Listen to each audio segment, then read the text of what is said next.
Вы мне не поверите, но она работает. В мои руки на реставрацию попала вот такая бензопила «Дружба» 1984 года. И со слов предыдущего владельца, она даже заводится. Давайте проверим. Я решил запустить ее сразу, без проверки искры, без чистки карбюратора. Просто повезет, не повезет. Заливаю топливо, открываю шланчик, подкачиваю бензин в карбюратор и первый запуск.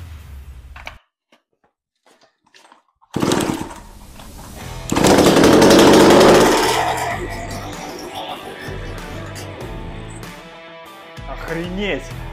Она работает!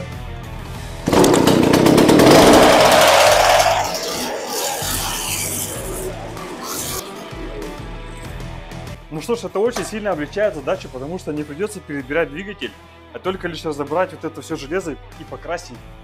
Подписывайтесь на канал, чтобы не пропустить преображение этой бензопилы.